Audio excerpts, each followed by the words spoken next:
Thanks everyone, welcome. As you can tell from the letters following my name, I'm not a clinician. I'm a scientist, engineer, and so I've spent my time developing a number of the tools that are used to access and obtain the biologics that are used in these procedures. And in the course of doing this, thank you, become familiar with a lot of the practices. But when it comes to the actual practice of medicine, what are the keys and tricks for how to make it work? Certainly you've got the rest of the faculty here with phenomenal experience who can contribute to that. So I'm going to try to focus more on the basic science. What's going on inside the stuff that you're squirting into the joint. Okay. A few disclosures. Founder, director, shareholder of a company named Enda Solutions that develops a lot of these technologies. I have a financial interest in a company called Service that distributes some of them, having invented or co-invented several of the devices. My day job is I'm also an employee of Pfizer, which has no bearing on this presentation. Okay. Over the next 45 minutes or so, what I'm going to try to cover, an introduction to PRP, what it is, how it works, what are the keys for having a successful PRP, and there's different flavors of PRP. How do I decide which one is the right one for the indication I'm looking at? I'll spend some time going over marrow, which is really sort of what's near and dear to my heart. How we obtain marrow, the different types of marrow, concentrates, raw aspirates, advantages, disadvantages of each. I will touch a bit on alpha-2 macroglobulin, what it is, how it works, and then what I'm going to do is move into a review of some sort of selected clinical trials that are investigating each of these modalities, specifically looking at the spine. Okay. I usually toss this out there because from the sort of the public perception, regenerative procedures came on the radar sort of in the mid to late 2000s when you started seeing athletes who would have an injury that normally would take a full year to come back from, and in some cases they made it back in time for the playoffs. And that really kind of cued people in to this, raise the public awareness of regenerative procedures and the really extraordinary results that we can obtain. So moving to sort of what for a lot of people is sort of the entree into regenerative procedures, platelet-rich plasma. So what is PRP? How does it work? Okay. So what we're going to do is we're going to start with just peripheral blood, whole blood, and then we're going to selectively isolate certain components, usually done by centrifugation. So when you spin this, you're going to get things sedimenting based on their relative densities. The red cells are going to pack into a lower level. You'll have white cells, lymphocytes, macrophages stuck in the middle, monocytes I should say, and then platelets will be right above that, and then above that you'll have sort of clear fluid with a lot of circulating proteins. Depending on which of these fractions you collect, and of course it's not, the boundaries between these layers aren't quite as distinct as I'm showing them, but it's not a terrible approximation. So if you skim off the very top and try not to grab the buffy coat with the white cells, you can produce what we call leukocyte poor PRP. So it's not terribly high in nucleated cells, but it will have a good concentration of platelets. You could also grab the buffy coat while you're doing that, at least the upper level of the buffy coat, to produce what we call leukocyte-rich PRP, and I'll talk about the differences between these two. And generally, the red cells don't offer much benefit, so we try not to touch those at all. Okay. The platelets themselves are rather sticky, and so what they'll do is they're in the site of an injury, the platelets will tend to get stuck there. And the platelets also are chock full of growth factors and other chemokines that are going to call in other cells. So it establishes a gradient of signaling molecules that causes cells to come in. A lot of these cells originate in the bone marrow. Once upon a time we called them mesenchymal stem cells, but now we've refined the language to call them medicinal signaling cells, which conveniently allows us to use the same acronym. The idea being that people think of stem cells as a cell that differentiates into something. So when these cells arrive at this site of injury, they're not differentiating into vasculature or muscle or whatever needs to be repaired. They're actually guiding the cells that are already there to perform the repair, to switch from sort of a more quiescent phenotype into one that's proliferating in order to repair the injury.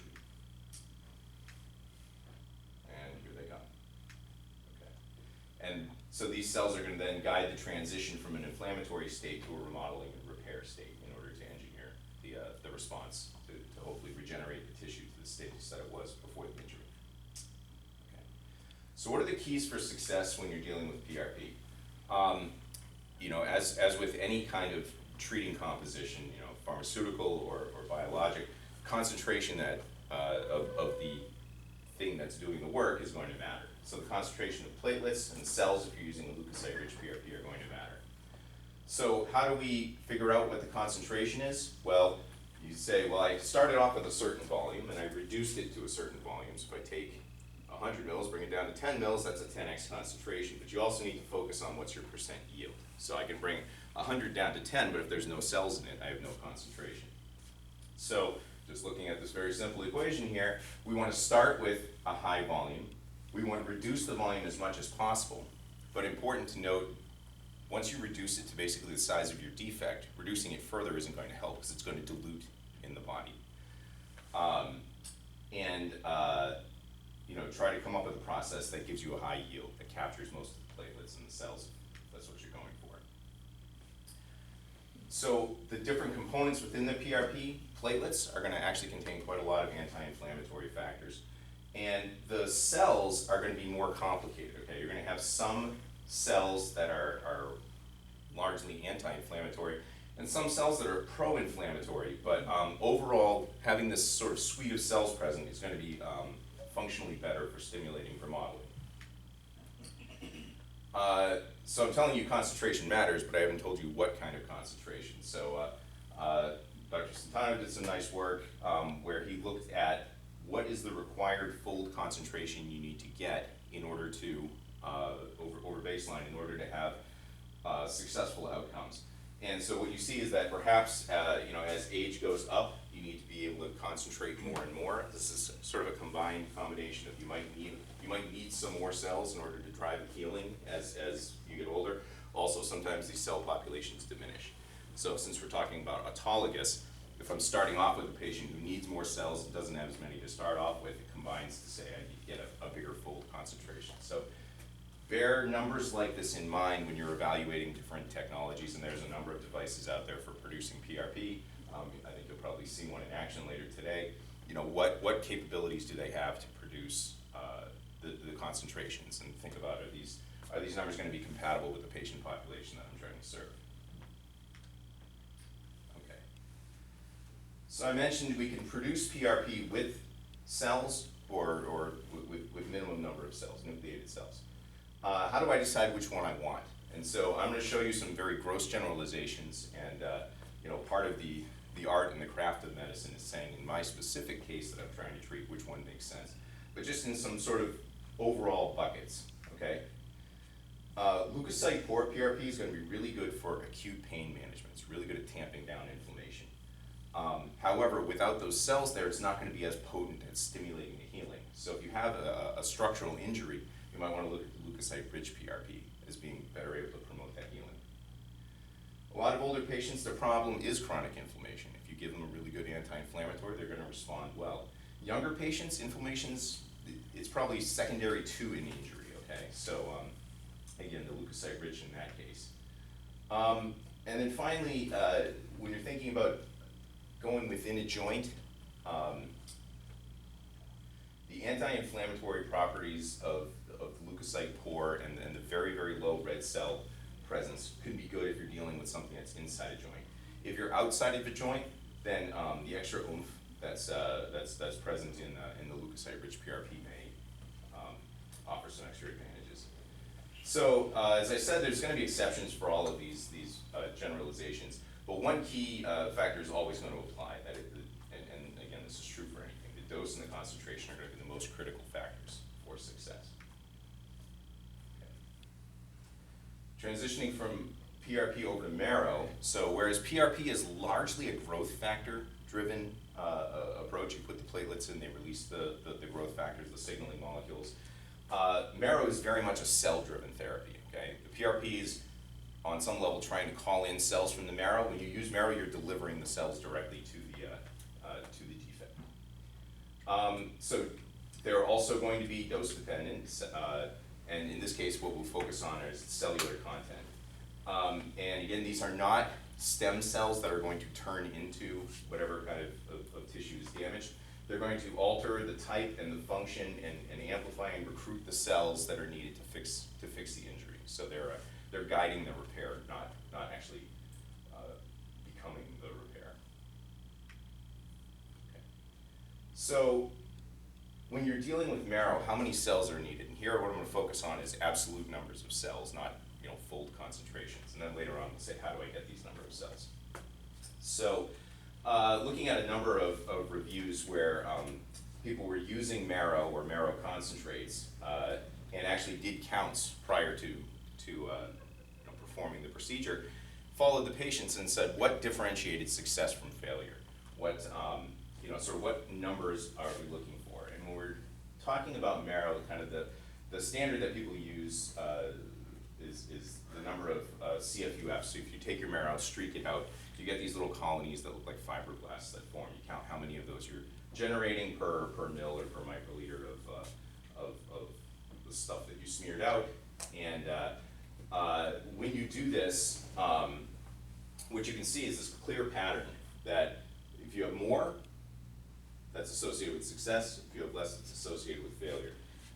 There are some slight differences in how people do the counts, so the numbers are kind of all over the place, but sort of keep your eye on this notion of, 2,000, over 1,000 per mil would be, tend to be associated with success, and less than that would tend to be less successful. Okay. So more cells is associated with better outcomes, but the problem is if you just stick a Jamshidi needle in somebody's hip and pull out a number of a certain volume, you're going to have a number of CFUFs per mil that's a few hundred, okay, which is not putting you in that side there that's associated with success. So just like in PRP, we can concentrate the cells we want by using a centrifuge, sorting things on density. You can do the same thing with marrow. And if you do this, you can take your starting numbers of 200 to 300, and you can bring them up to 500 to 1,200 in this one particular paper. And now you're starting to move into that column where you're going to have success. But a couple of catches. One is that you're going to lose a bunch of cells when you do this. Okay, so you worked really hard to collect this bone marrow, and then at the end of the day, you're going to throw away half or more of these cells that you worked hard to collect. So part of the reason for this is that the cell population that we're trying to catch is not completely homogeneous. They're actively dividing cells depending on where they are in the cell cycle. Their density might put them down in the red cell layer, which you're trying to get rid of. So what they like to say is healing is a function of cells, it's not a function of densities. Okay, so if you just collect a very specific density, that's not going to tell the whole story. There's a few other, and this is germane to the idea of spinal fusions. Bone marrow contains a whole lot of things besides these cells that turn into the CFUFs. So there are cells that are uniquely found in the marrow called megakaryocytes that I pull out as an example. They're giant cells. They're basically, if platelets are warehouses of growth factors, these guys are factories of platelets. Okay, so a single megakaryocyte can produce an astronomical number of platelets. And again, they're uniquely found in the bone marrow. They don't mobilize out of the marrow. But in a nice paper here, they showed that when you plate marrow cells and you look at the colonies that form, like these CFUFs, you can probe the colonies to see if they have osteogenic potential, which might matter if you were trying to do a spinal fusion, for example. And what they found is that when you plate out the marrow, you get a certain number of colonies, and a bunch of those are positive for alkaline phosphatase. If you run the marrow through a filter, okay, that allows basically 30 micron things to fall through and nothing else to, so basically single cells can fall through, you get a whole lot of these colonies and none of them are positive for alk phos. If you look at what's stuck on the filter, that's where they are. Okay, so that's interesting. These cells that can form colonies only retain the alk phos if they're somehow so big that they can't fall through. And you can take what's on the filter and you can mechanically break it up, and then when you plate those out, you lose the alk phos potential. So the conclusion of these authors is, and there's further work to justify the claim, that it's the intimate contact between the megakaryocytes and the MSCs that helps them retain sort of their maximum potential. So if you can somehow, in your treating composition, have all of these cells together, you may be able to drive things that you wouldn't be able to do if you sort of start purifying it and making it more artificial, if you will. Okay. I do want to touch on the idea of if there's red cells in your treating composition and you're going into a joint space, we know that people who have conditions like hemophilia who routinely bleed into their joint spaces will have joint degradation over time, oxidative stress from the red cells lysing and so on. So this was a nice paper. This was in a canine model where they took whole blood. So I want to emphasize this isn't a treating biologic. It's not PRP. It's not marrow. It's just whole blood. And they injected it repeatedly into the knee joint of a dog, and then monitored the contralateral joint as well. And what you can see is that all of these scores, you know, if down is bad, they all go down. If up is bad, they all go up, right? When you keep injecting blood. And that's a marker, as we'd expect, that this is causing joint degradation. However, when they go and do just a single injection, what you can see is sort of a transient, you know, blip, okay? So the guarding score goes up and the mechanical threshold for what they can tolerate goes down. But then these results basically resolve over time and become not significant from the contralateral joint. And so their conclusion is, if you're going to be talking about bleeding into your joints, you need to do it at least, in this paper, at least 3 times before the results you know, become significant and sustained. And this makes an awful lot of sense, right? Everybody's banged their knee at some point, right? And that doesn't, you know, just hitting your knee once, having an acute trauma or an acute surgery doesn't generally cause you to, you know, lose your knee. So if you're doing a procedure and there are some red cells and you're injecting into one of these spaces, it's not automatically, you know, the end of the world. Well, the whole point of microfracture is to stimulate red blood cells into the joint. So they're doing that to stimulate healing. So that goes right to your point, that acute exposure to red blood cells is not bad. Speaking of microfracture. Okay. So, oops, okay. Oh, here we go back. So, this is another study where, this is in a horse. So a full thickness cartilage defect was introduced, okay, and then treated with microfractures. So there's going to drill tiny little holes, and you're not drilling the holes into the blood vessels, you're drilling the hole into the bone, right? So this is going to, yeah, some blood's going to come from the bone, but hopefully it's going to carry some other cells with it. And the thinking being this is going to promote healing, okay? So in this study, they did this on one side, and on the other side, they introduced a similar defect, did the microfracture, but they also went and put marrow directly onto it. And one of the things to note is, when you dump the marrow on there, you're increasing the number of red cells. Okay, there's whatever's bleeding in from the bone plus whatever you just dumped on top of it. Okay, so there's more red cells here than here, but, and again, I'm not a practicing physician, but that looks better to me than that does. Why? Well, even though there's more red cells, there's more of the cells that are guiding the healing, and that matters more than the red cells.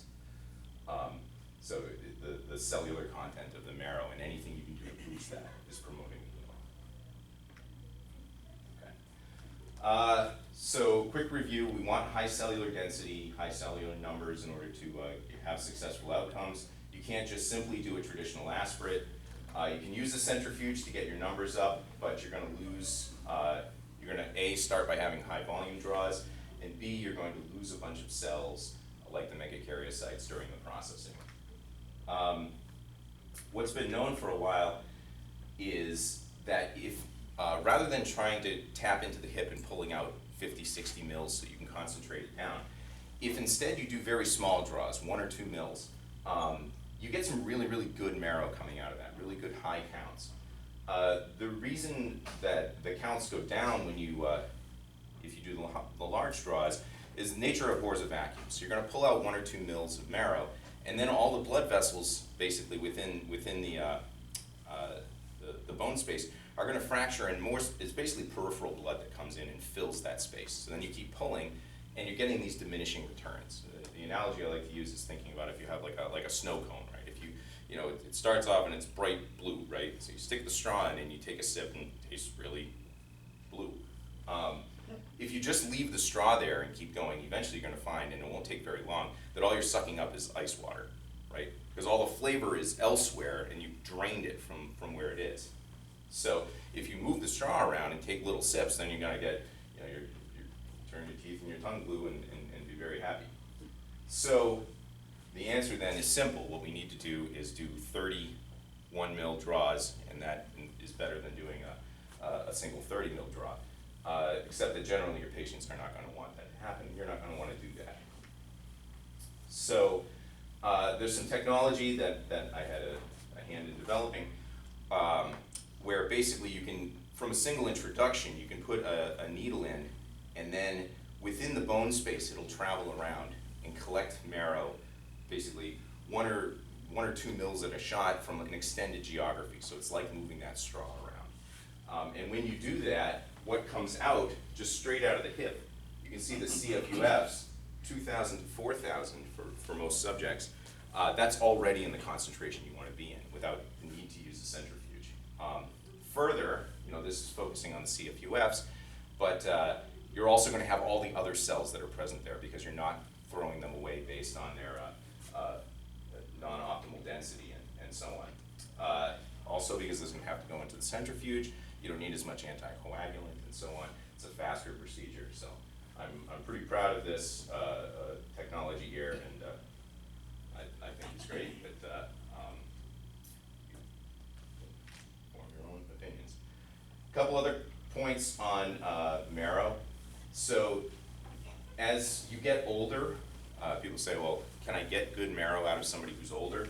So there's a process called conversion where over time, and it doesn't take much time, the red marrow that at birth fills all of the basically the long bones of the body starts retreating towards the axial skeleton. And so by the time you're even just a young adult, really you're only gonna get good red marrow out of, you get it out of the spine. Usually the hip is a good place to go to.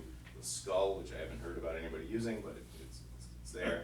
And then the rest of your bones are gonna fill up with what we call yellow marrow. And when you look at the composition of yellow marrow, it's mostly fat, okay?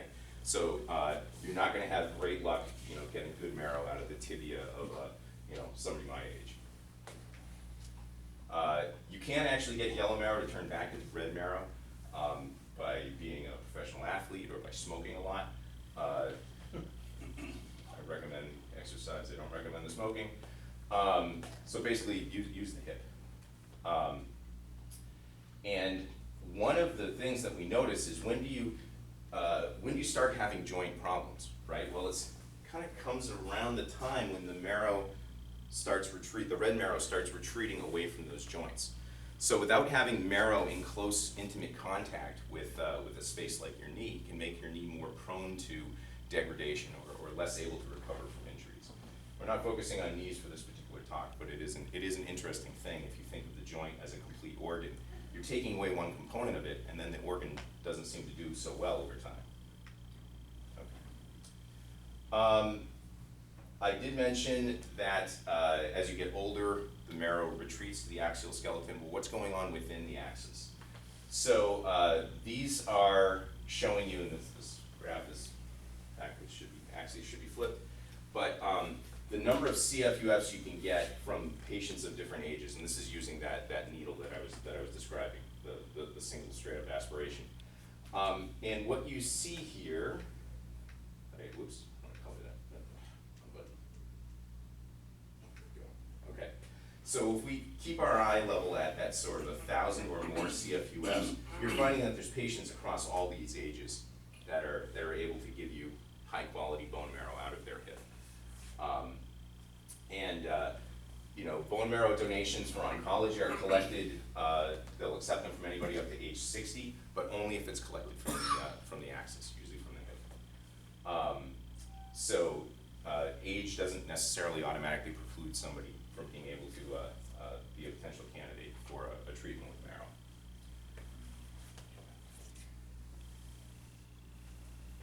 But one of the reasons that total circulating MSC decreases with age is because of the fatty atrophy in the appendicular skeleton. So it's almost factitious, because you still have high counts in the iliac crest, but total circulating MSCs diminish, but that's because of the fatty atrophy in the long bones. That's the call from. Right, right. So you have to be careful how you tease out that data.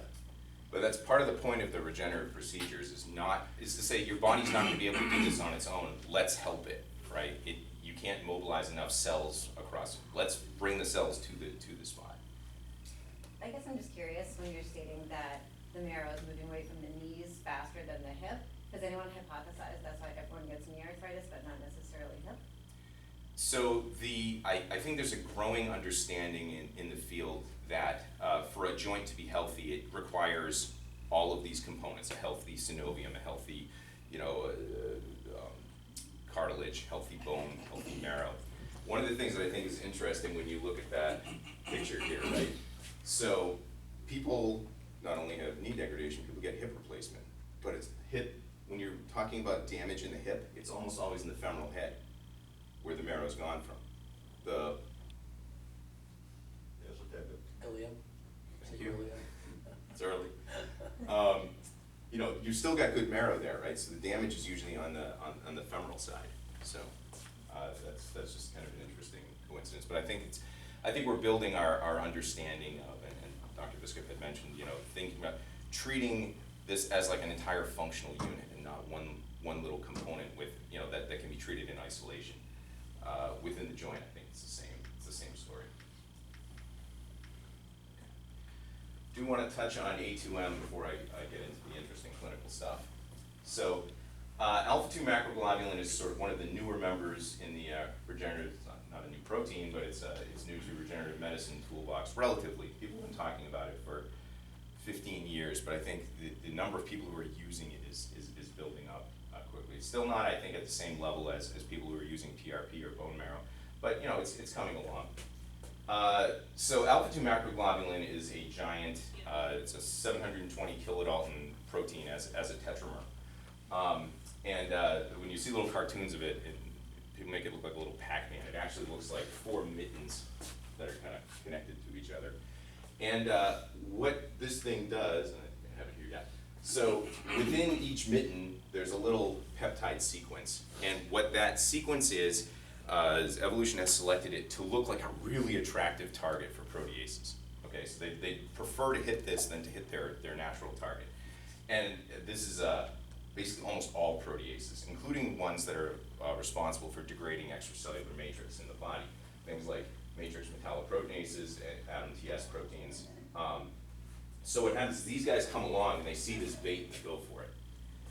When they bind to this and clip it, that causes a conformational change and the mitten closes up. Basically grabs the protease. Now it's just physically sequestered, so it can't go around and do any more degrading. So It's a Venus flytrap. but it's a mitten, not a pack. So I hunt around to find the proper cartoon. It can also, and the precise biological role of this is still being elucidated. The protein can also bind cytokines, hormones, other enzymes, not in the mitten, but just sort of on its surface. And so there's questions about, is this serving to sequester? Is it serving to carry and transport? Is it altering the pharmacokinetics of these things? So there's still some understanding that's going on for that, but it would be important to mention. It can also modulate complement activity, which can affect sort of inflammation as well. And it's used in some regenerative procedures with the idea that if you can bind up these proteases, you can perhaps arrest further degradation to allow healing to move into a healing process. I didn't stick on the slide, but I'm going to mention we talked about separating cells based on their densities. This is a protein, not a cell. If you wanted to separate this in a centrifuge, you're talking about using an ultracentrifuge and letting it spin overnight. Now, most of you probably don't have an ultracentrifuge in your practice. So, conveniently, people have been working on tools to allow you to concentrate A2M from blood, from plasma, without the use of a centrifuge, and a number of those of those tools are available to you. But it's something that you would need a specialized device for, not just a simple centrifuge with a can in it. Okay. Jeff, where's A2M synthesized in the body? Mostly in the liver. So healthy liver function would be a prerequisite for obtaining high levels. I actually don't know how your A2M levels change if you have compromised liver function. That would be something. Like metabolic syndrome, non-alcoholic. That'd be something I'd have to disease, check that's- out that's like to see how strongly it alcohol. changes. Yeah. You might need severe liver damage before that affects it. I would guess that you'd have to go pretty far down the road, but That's a I'll guess. generally only make a statement if I have a graph or a figure to support it, and I don't have such a figure, but that's interesting. I'll take a look into that. Okay, so what I'm going to show you here is sort of an ex vivo study where they're going to look at treating the cartilaginous end plates of the vertebral disc with A2M, and let's see what happens. So first, just a characterization. They were able to collect these end plates from either subjects with lower back pain, which they're calling degenerative, and then they also got some plates from people who had lumbar vertebral burst fractures, so not specifically damaged or degradation of the end plate, and that's what they call the control. So they took these samples here and they just characterized them for how much A2M do they have, how much collagen 2 do they have, right? So that's the good collagen, and how much of one of these matrix metalloproteinases do they have? And as you see, as you might expect in the degenerative disc, you're seeing less collagen 2, and you're seeing a lot more MMP13. You're also seeing an upregulation of A2M, perhaps as a response to try to tamp this down. Although, as we'll see, that response, it may not be complete. You may not, this might not overwhelm this. And if that's the case, you might say, well, maybe if we can deliver more A2M there, maybe that would help. Same paper, but a separate set of experiments.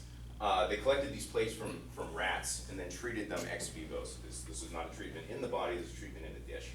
So what they did with these plates is first, so they have a sort of a negative control. Then in the next column, what they're going to do is they're going to add in, actually in all the other columns, they're going to add in TNF alpha to stimulate sort of inflammation, degradation. And then in some of the samples, they're going to titrate in more and more A2M and see what happens. So here, looking at mRNA, when you add in TNF, you see that these proteases go up. Okay, so this is going to stimulate degradation. And as you add in A2M, there might be a little bit of a response on this one, but on these other ones, it's not affecting the production of the protease. However, when you look out at what's going on in the supernatant, so looking at the concentration of a couple of these things, as you add in the A2M, you see the concentrations going down perhaps to the level that you had in the control, where you didn't introduce the TNF in the first place. So that's the A2M doing its job and getting it. It's not preventing the production of the protein, but it's sequestering it and preventing it from doing harm. Do we know if it does anything in the inflammatory environment from an autoimmune condition as opposed to osteo and the metalloproteases?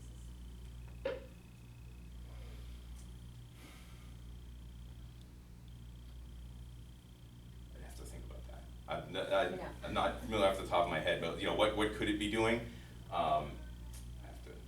Because from a clinical perspective, we're like, okay, who do we add this to, right? And Right. in that autoimmune population, they're super inflammatory, but is this gonna? But that's not necessarily a degradation thing. So there Correct. are, there's some, in these autoimmune conditions, you have a lot of the cytokines and so on that the A2M can interact with. But again, exactly what it's doing isn't well elucidated, other than that it binds things, probably extends the PK, maybe lowers the ability to signal, because if it's bound up to this thing, it's not engaging its receptor. Depending on which particular flavor of autoimmune, the ability to modulate complement activity could play a role. But I think that would require some further sort of elucidation of the net effect of using A2M in somebody with an autoimmune condition. It's a good So with the time I have left, I want to go through a few studies that I pulled out that were looking at some of these modalities and their use in the spine in different cases. And for each trial, I'm going to kind of go through what they did, what they saw, and at sort of a high level, what I take out of this is kind of the meta learning from the trial. Okay. So I'll start with PRP. So in this study here, we're looking at adults that have at least 6 months of moderate to severe lumbar discogenic pain. This was a randomized controlled trial, so they either got PRP delivered intradiscally or just a contrast agent as the control.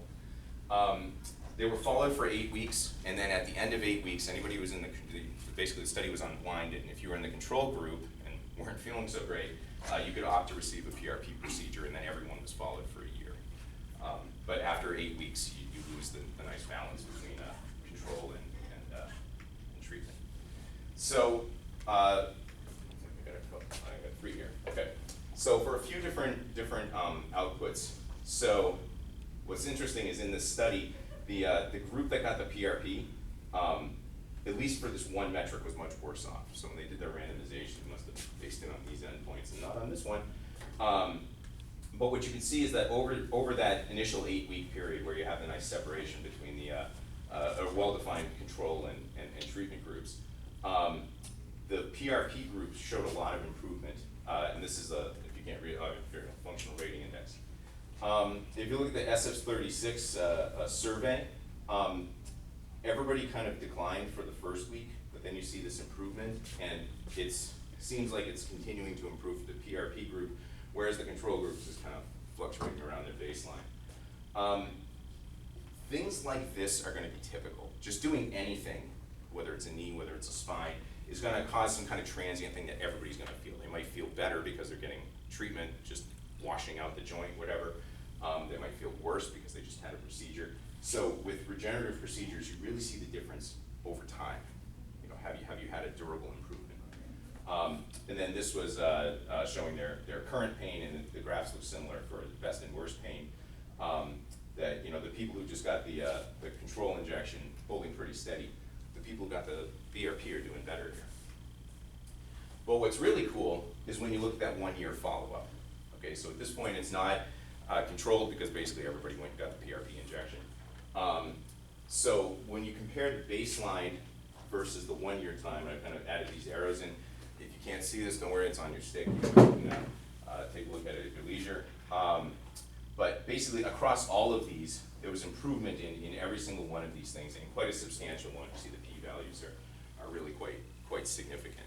And that's 1 year out from a procedure. Okay.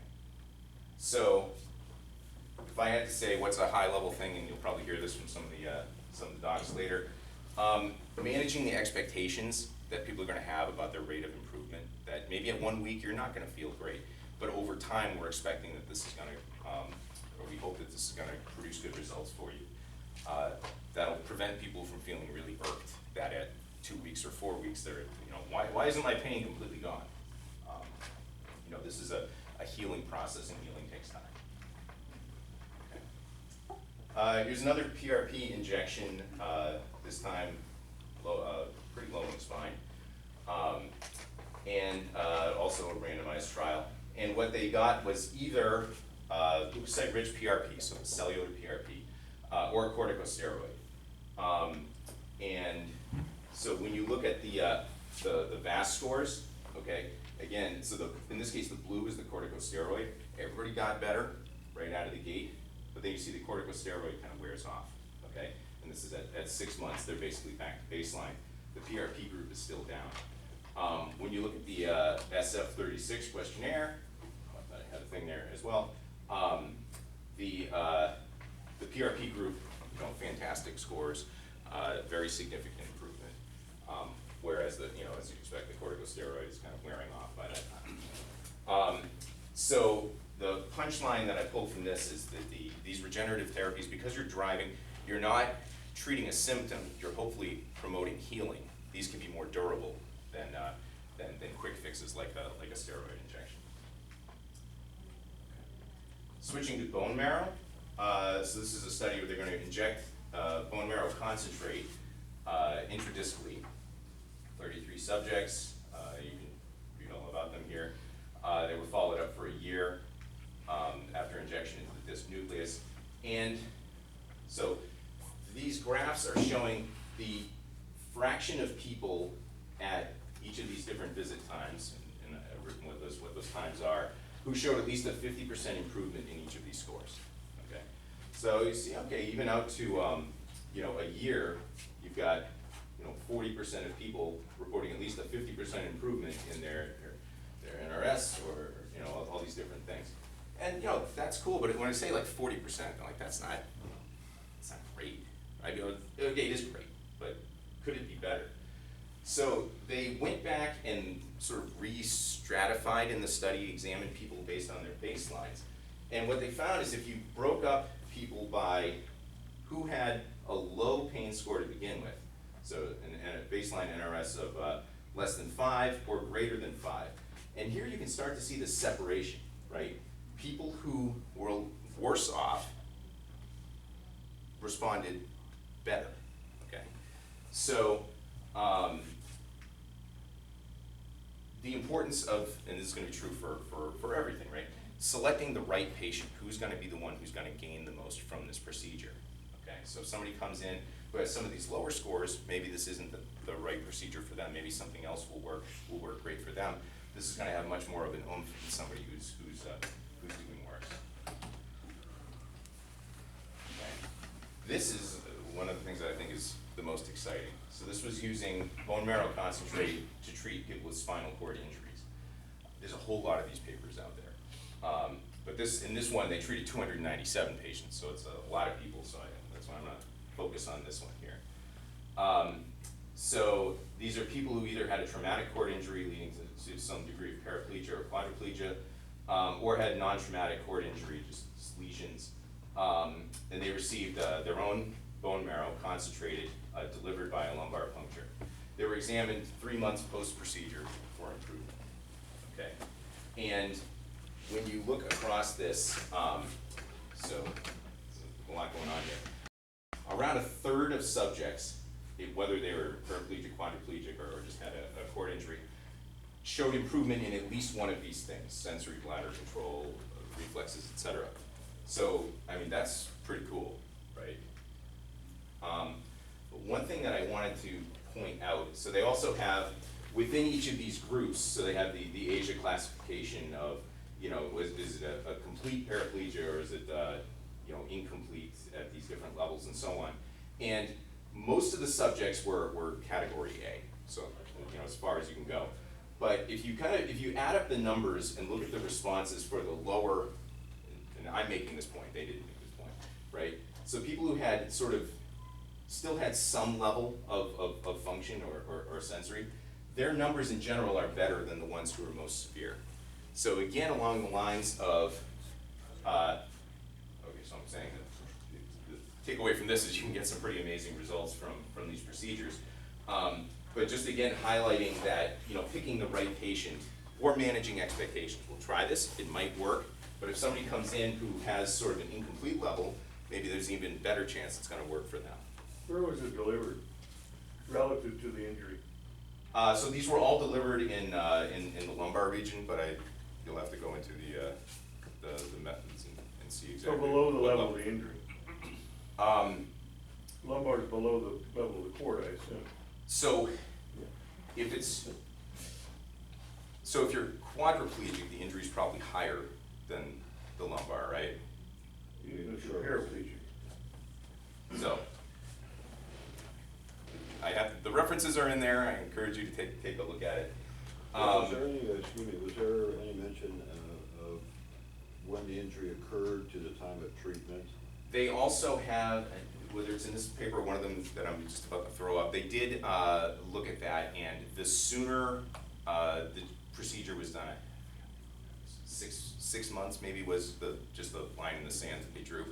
If you treated sooner than that, you had better outcomes than if you waited longer.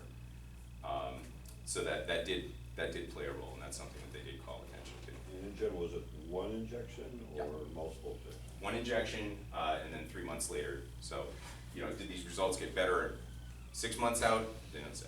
This paper just used the 3-month endpoint. And then, it's going down this rabbit hole, what are the papers this one cites, and what have people done since then?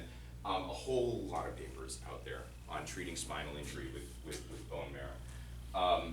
I will caution this one right here. So in this case, they took bone marrow, cultured it to expand the target cell population, and then re-administered that.